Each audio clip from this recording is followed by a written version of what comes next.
Greetings. It's been a while now since I got back, more than a month, during which time I've been making those videos, hopefully you've enjoyed. So I just thought I'd do this one to, I know, sum it all up in some way. I'm all questioning kind of why? Yeah, why?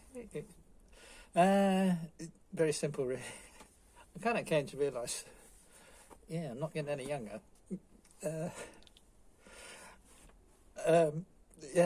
There's an old saying, I mean, it's a bit of a cliche, but I think it's true, is that you don't stop when you get old, you get old when you stop.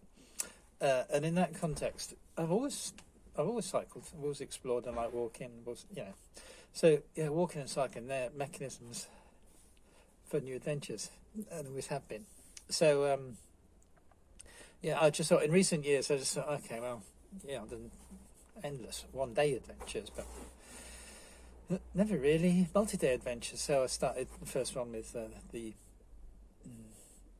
King Alfred Way, 3-4 days, I think, and then the John Muir Way, another 4 days, and then this one, which is, ended up being 10 days actual riding.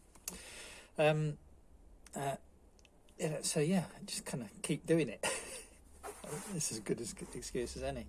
I think the other reason is, life is sort of comfortable, isn't it? I mean, I think billions of people in the world would disagree, but it sort of is. So what I really wanted to do, and what I'd like to continue to do, is to kind of keep sort of testing myself, really. Can you do these things? Can you overcome some of the challenges? Are you physically strong enough? And all that kind of stuff. So, just set yourself these sort of slightly difficult, slightly uncomfortable challenges where you kind of get to face the unknowns. Literally, you don't know where you're going to sleep for the night, what you're going to eat, what you're going to drink. These are good things, I think, to experience, and it certainly make you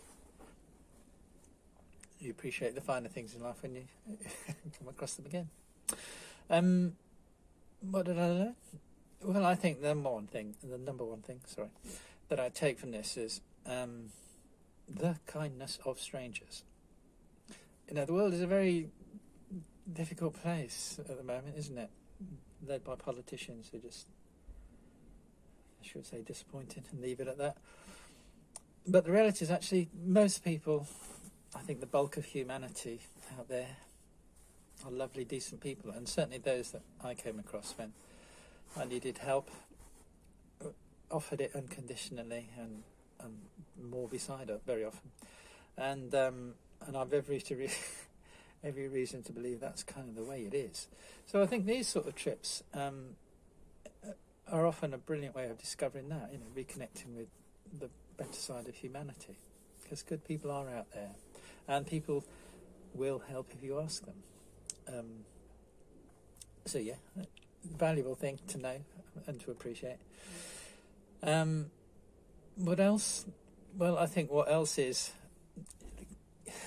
again, some of these things can sound terribly cliched, but I think the real thing is probably we can all do more than we think we can do. There were times when I was slogging up 500-metre mountainsides on rough tracks, too steep to cycle, you just got to push. And, the idea on a bike that you might make 10 miles an hour is just ludicrous. Actually, you are literally at walking pace, if not slower. 20 paces at a time, rest. 20 paces at a time, rest. And the thought that I'm never going to complete this journey.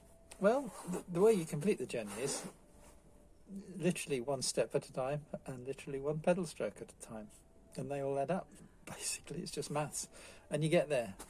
And I think the thing that kind of gave me is that no matter how steep the hill, payback, yay! Ooh, there's a journey down the other side. Often at very high speed, often at slightly hairy high speed. Certainly on one occasion it threw me off. I could talk about that, but don't want to lower the tone too much. But that was a life-changing event. And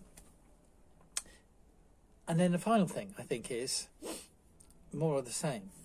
I think doing these things occasionally, all right.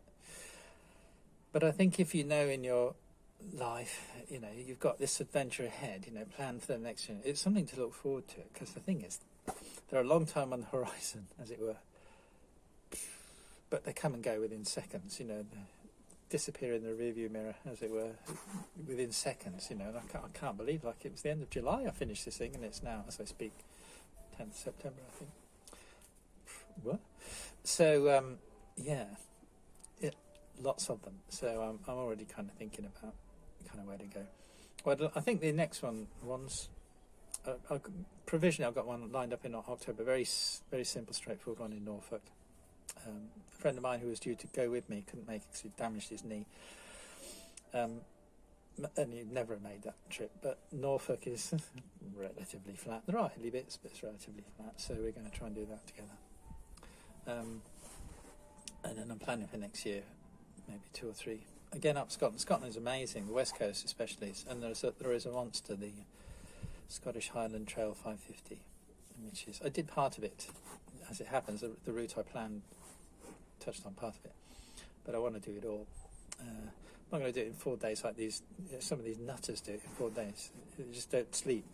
I like to see the thing. So I'll just be cycling in a day, and I reckon it's going to take 10, 12 days, something like that. And it's going to be good fun. And I will be stopping at pubs and eateries.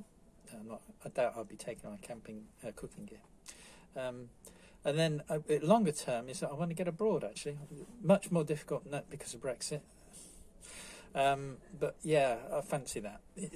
Add in the idea that you're doing this in a country where they don't speak your language, I think is good for personal development, shall we say. Right. So, I mean, I could rattle on. God knows I can talk, but I think that's probably as good a point as any to end it. So, if you've enjoyed it, brilliant. I'm not. It's all private. I'm not one of these, subscribe and all that nonsense. I can't be asked, frankly. It's just for interest. So, if you found it interesting, Yahoo. I hope you got something from it, and if you didn't, fair enough. See you around.